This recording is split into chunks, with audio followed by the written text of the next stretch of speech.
Yes, people, how you all doing? Right, so I bought one of them silicone moulds. They're about 6 by 9.5 inches. I'll just try and use that instead of keep making moulds to do these little lamps, because I'm on a bit of a lamp phase at the minute. So I just got some of these little offcuts and just chopped them up.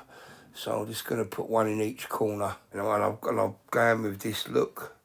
So I'm going to take you through step by step. I'm not going to do a full, complete tutorial, but I will skip through it as quick as I can. Yeah, let's crack on. I'll do a little step by step, and I'll just build it up and go along and show you how it progresses. It worked out all right, so it goes activate up. So they're both done now.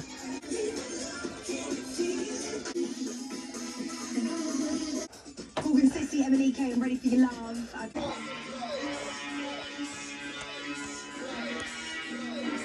That's how far I've got. So I just put a little bit of UV resin, just sprinkle the opal over, nothing fancy, just let it just drip over, don't matter if any falls off, just get them on there as when you're happy. Then you can apply your UV resin, just pour it over, and all you're doing is just getting it set in place that don't move for when you pour the resin into your mould once everything is set into it. And then that's it, blast it with a light and then move on to the next bit. So I've put in some dried flowers now. I've got like this burgundy coloured flower. I don't know what it's called. I'm just going to put another one about there. I put a shell down the bottom there. It's like a funky shell. You'll see that from the side view. You've got another one here. There was a little hole there, so I just got a bit of sawdust, bit of glue, and I'm just going to saw that off in a minute. Not as much. And yeah, so let's get this put in, pour the epoxy, and we'll let it set up and we'll come back tomorrow and have a look at it. And that's it, done in the form. Sorry, I forgot to film it before I put this on top, but I need to keep that in place there. I do not need that to move because there's a gap there at the top. So I've measured it and it's got to be bang on. Right, so I've got that first layer of epoxy in.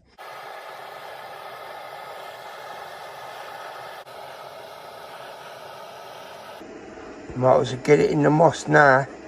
So when it gets to that point of the moss, you won't get loads of trapped bubbles when you pour the next layer.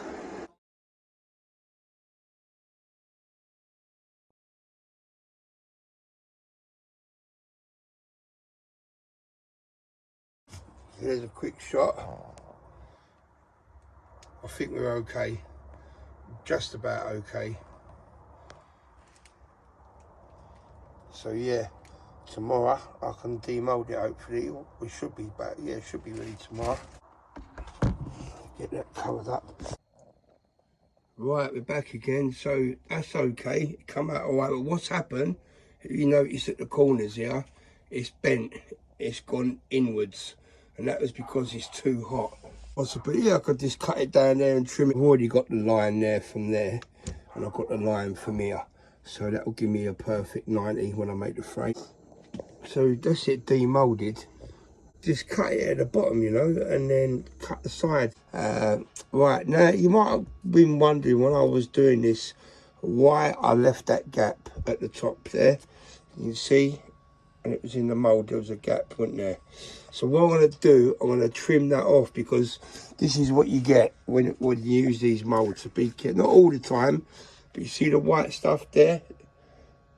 They're all little micro bubbles that cling to the side of the mould when you pour the resin in. So they're only up like just a thin line. So when I chop that off, that'll all be gone and it will be like this here at the bottom. See what I mean? No bubbles. So that's what it'll be like.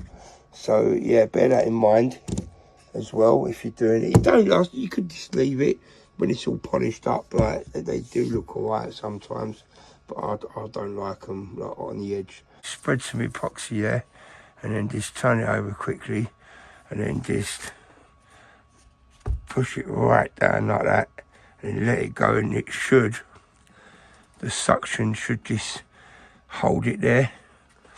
That's once I've sellotaped around these edges, it should just keep it there in place.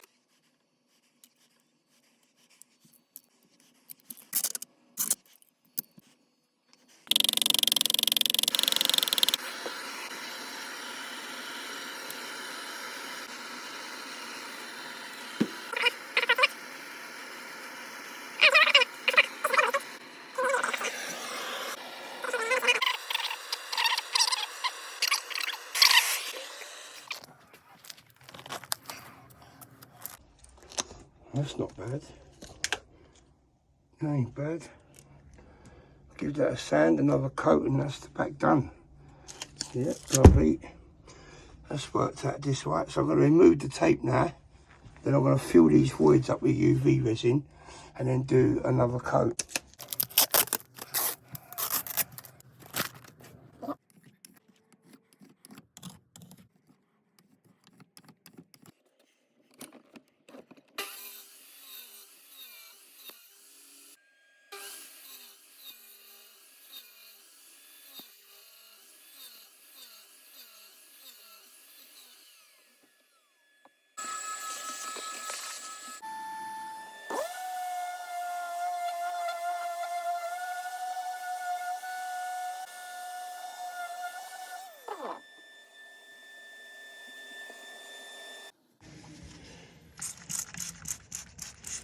There you go.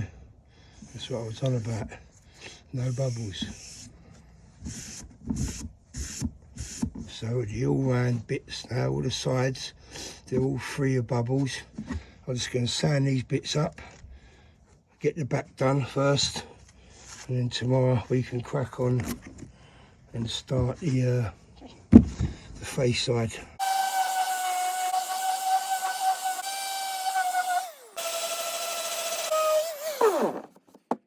Right, let's load this up with some UV.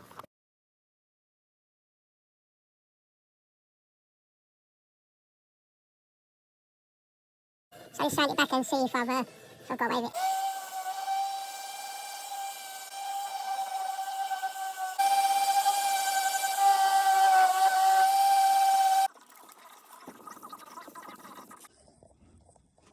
Right, so I've done a bit of sanding. I started it from 120. I've now worked up to 800. So this is a 800 grit now. I've just got 1000 left, and then a 2000, and then yeah, I'm just going to polish the epoxy. I'm not going to go over the whole lot this time, and I'm just going to do this, finish off with a bit of oil, maybe some Osmo, something like that.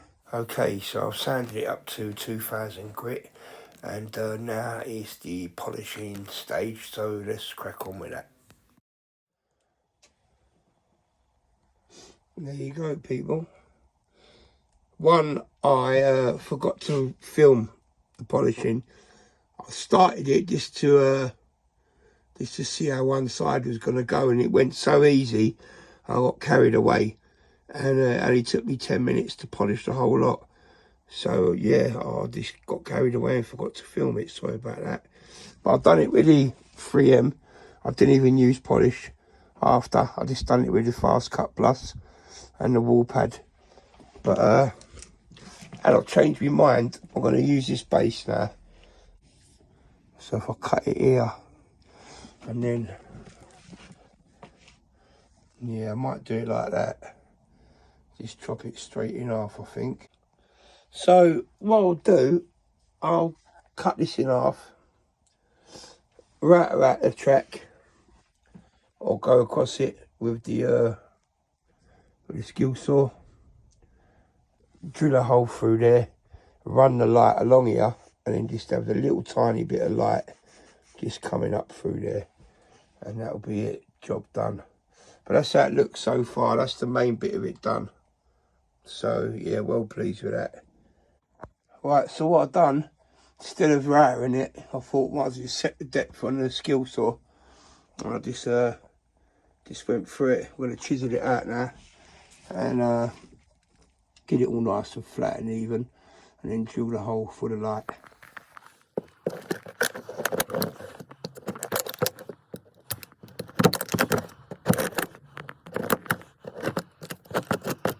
tidy these up like that with a chisel. Just get the edges.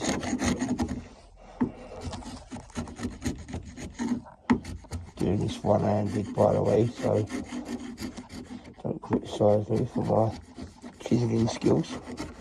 Not that I'm a carpenter, I do try. So basically, you just want to get it like that, get the rest of it out, and give it a little sand, trim it up at the sides. You can see here, got a tiny little bit there that sort of tore out on me. So I will get the glue out and I'll glue that back. Just so I've got a nice tidy line. Or I could,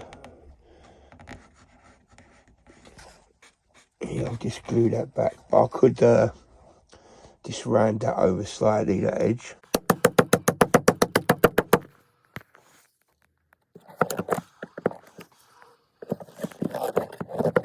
So what happened, I got it, I routed that little piece out at the bottom where the light's going to go.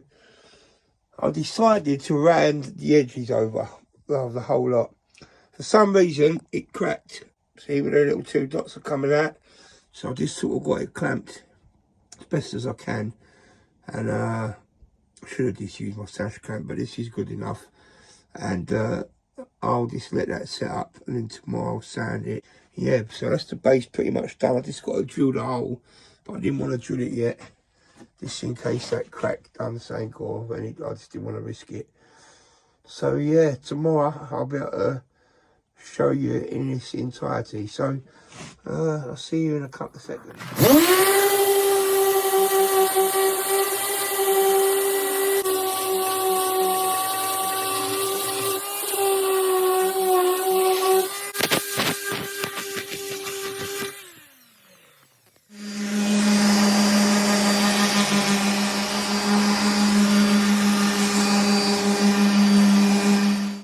Right, so I just drilled out a 11mm hole, threaded the light through, and I've glued it with hot glue. And I put half a dowel in there, just so this doesn't get pushed in, and then they end up losing it. So yeah, it's all glued in. I'm just gonna go over the base now with some Danish oil. I'm gonna do that with the oil as well. Give that another polish up. And I'm going to put a couple of screws in there just to hold it in. I think it's just about to screw it in. So that's 1 unit. So yeah, it's not exactly bang on. You can see there, slight gap at the other end. But that's where I rounded the edges over. Not completely bang on there either. But good enough, 95%. So I'll settle for that. And yeah, let's crack on.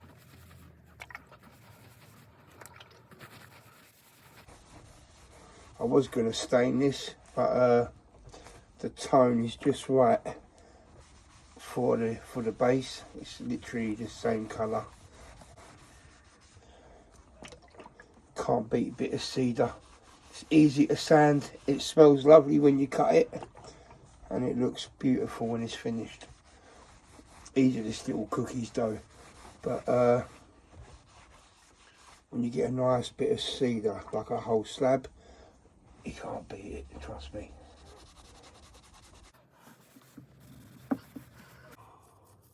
I'm even going on the inside. I don't even need to do this because you're not going to seal this. It's just, I don't know. I'm so OCD, it's unreal. I wish I'd be more OCD when it comes to my carpentry skills. Right, that's it. We're done. So drill 3 holes, only on one side, preferably in a triangle to keep it nice and straight.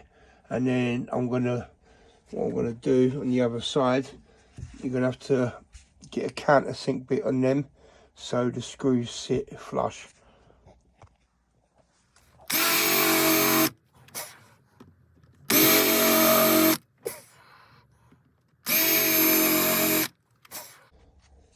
And then just go back through your holes to pilot your lamp.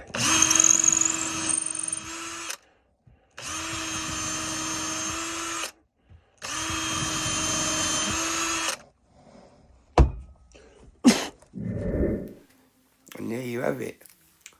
Turned out quite nice really. It's a little bit bright, but I can always just tomorrow go over that light and make it a little bit dimmer. But overall, I think it's turned out alright. Not too many bubbles. That's the thing with epoxy. When you get them micro bubbles, you can't see them when the light's off. When you put the light on, you will see them, unless you do it in a vacuum chamber to get rid of all them little micro bubbles. But yeah, man, it's come out nice. It's not 100%, it's about 95%. One side's slightly bigger than the other, but that's not my fault. That is because of the size and the shape of the cookie. But I try to get it bang on as possible. So yeah, thanks for watching, and stay tuned to the next one. Take care. I feel like throwing my hands up in the air.